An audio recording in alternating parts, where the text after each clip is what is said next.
আজি বছৰৰ শেষ দিন আৰু আজিও আমি বকো ছয়গাঁও সমষ্টিৰ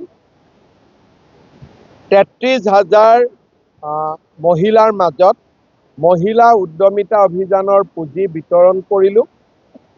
মহিলাসকল যথেষ্ট আনন্দিত। মই ভাবোঁ যে এই উদ্যমিতা আঁচনিয়ে অসমৰ গ্ৰাম্য অৰ্থনীতিত এটা নতুন বিপ্লৱ কঢ়িয়াই আনিব। নতুন বছৰ, এইবাৰ বছৰটো ইলেকশ্যনৰ বছৰ, গতিকে নতুন বছৰত এটাই উদ্দেশ্য লক্ষ্য, যাতে আকৌ এবাৰ চৰকাৰ হ'ব পাৰে, বিজেপিৰ চৰকাৰ অসমত হ'ব পাৰে। চিন্তা কৰিম দিয়ক সাংবাদিকসকলৰ কাৰণে। আমি আমাৰ প্ৰস্তুতি সম্পূৰ্ণ, আমাৰ সমান্তৰালভাৱে পাৰ্টিৰ কামো চলি আছে, চৰকাৰৰ কামো চলি আছে, গতিকে আমাৰ কোনো সমস্যা নাই। আমাৰ নিজৰ গোট আছে, তেওঁলোকৰ নিজৰ গোট থাকিব।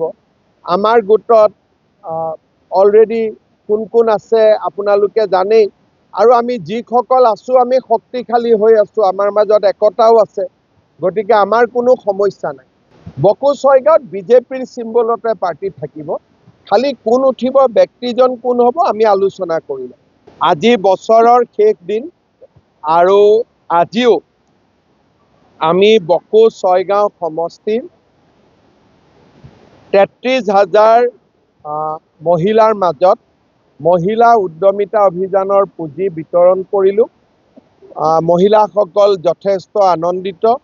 মই ভাবোঁ যে এই উদ্যমিতা আঁচনিয়ে অসমৰ গ্ৰাম্য অৰ্থনীতিত এটা নতুন বিপ্লৱ কঢ়িয়াই আনিব। নতুন বছৰ, এইবাৰ বছৰটো ইলেকশ্যনৰ বছৰ, গতিকে নতুন বছৰত এটাই উদ্দেশ্য লক্ষ্য, যাতে আকৌ এবাৰ চৰকাৰ হ'ব পাৰে, বিজেপিৰ চৰকাৰ অসমত হ'ব পাৰে।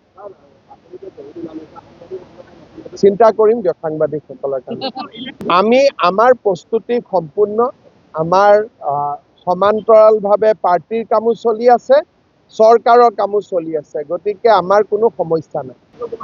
আমাৰ নিজৰ গোট আছে, তেওঁলোকৰ নিজৰ গোট থাকিব। আমাৰ গোটত অলৰেডি কোন কোন আছে আপোনালোকে জানেই, আৰু আমি যিসকল আছোঁ আমি শক্তিশালী হৈ আছোঁ, আমাৰ মাজত একতাও আছে, গতিকে আমাৰ কোনো সমস্যা নাই।